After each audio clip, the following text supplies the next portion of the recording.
for more on the developments in the Middle East, we're joined by Professor André Thomashausen from Unisa International Law. Good afternoon, Professor. Thank you very much for joining us on The Full View.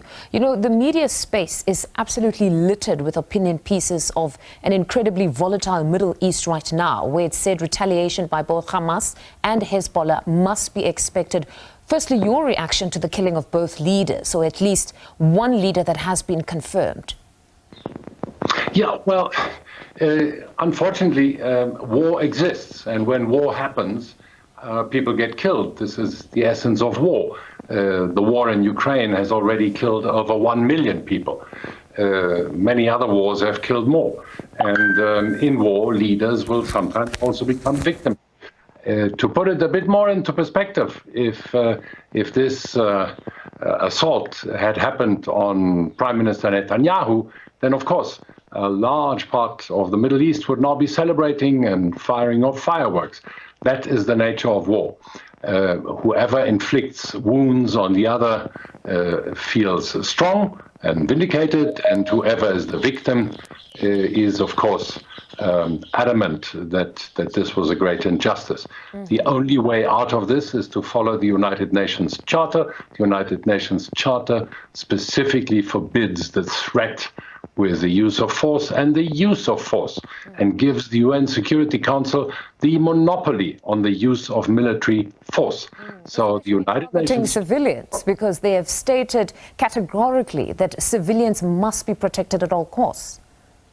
But not the leaders, not the generals, not the officers. They're, of course, targets.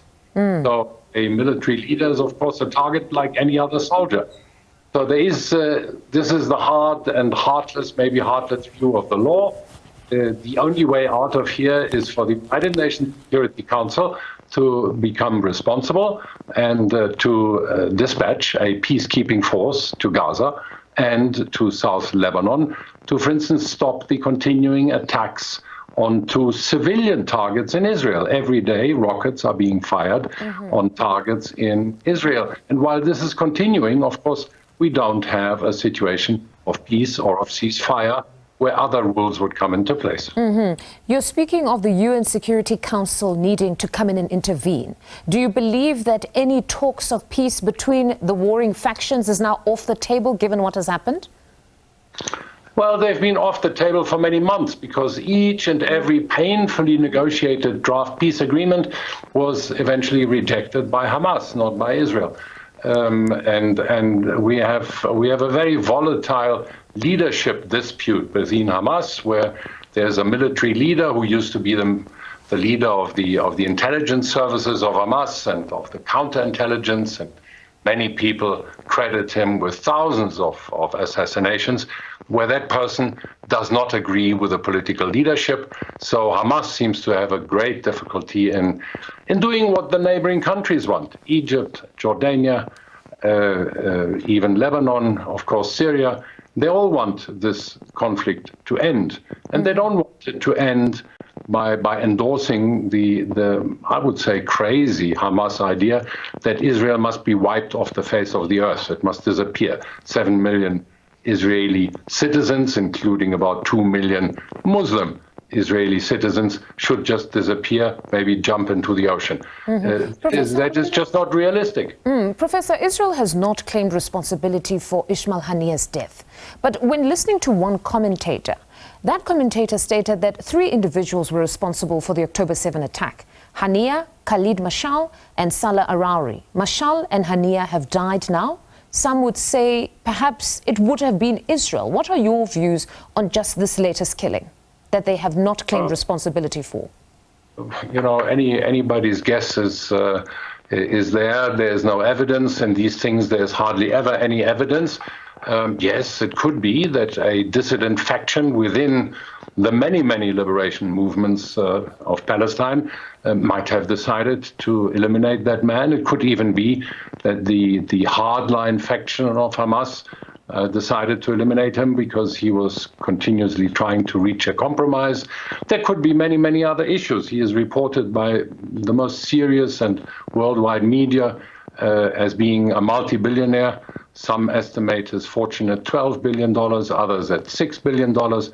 Let us hope that money will eventually benefit the Palestinian people now. It's a very interesting position or statement that you make here, that possibly even other Hamas leaders could have taken him out, because in the media space, he has been characterized as a leader that was more moderate in just how he conducted things. And you state that perhaps he did want to reach some sort of a negotiation, which maybe Hamas leaders could have seen as perhaps some form of betrayal.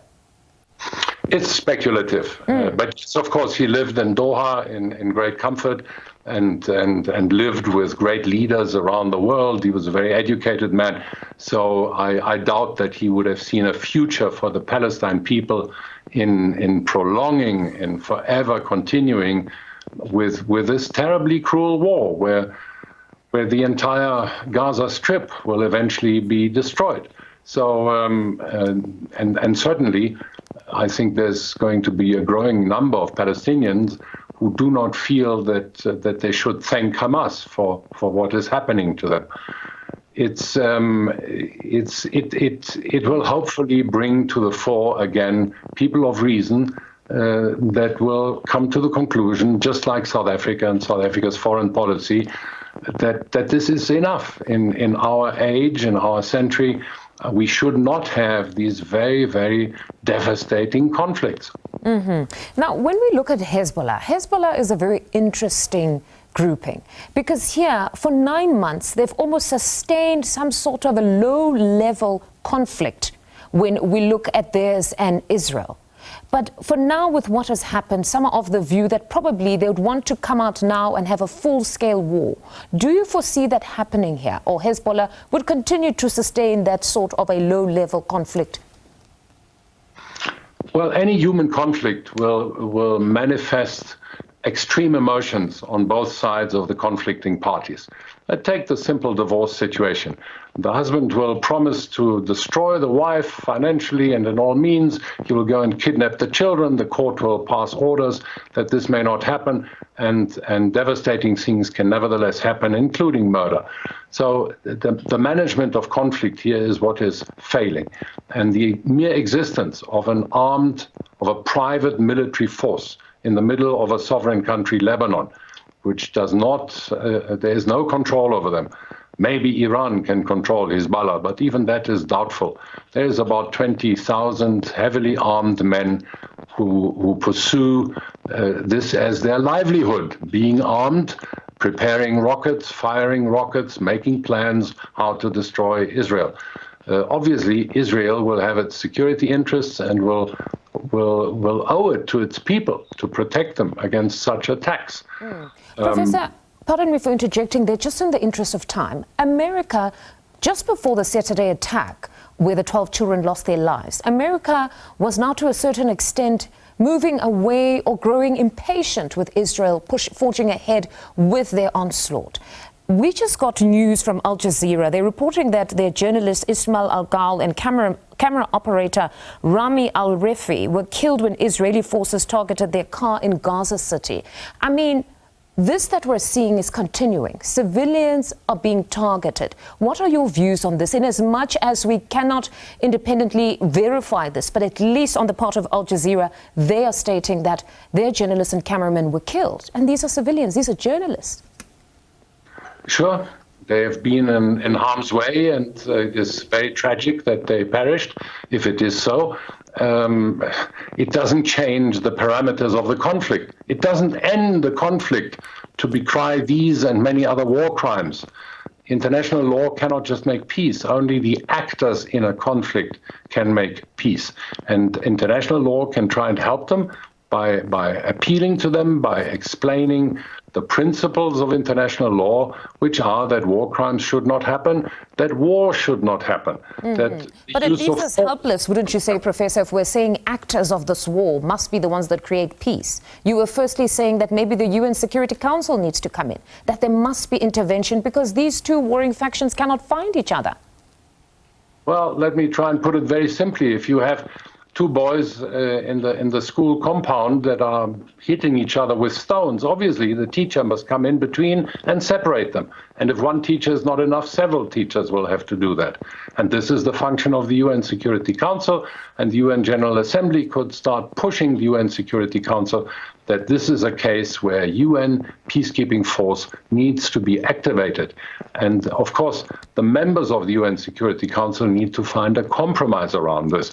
But it is possible. It has happened in the Korean War, it has happened in DRC, it has happened in the Mozambican War, and historians will say that in Mozambique about 1 million people perished in the civil war, and yet a UN peacekeeping mission in the end in 1992 was successful.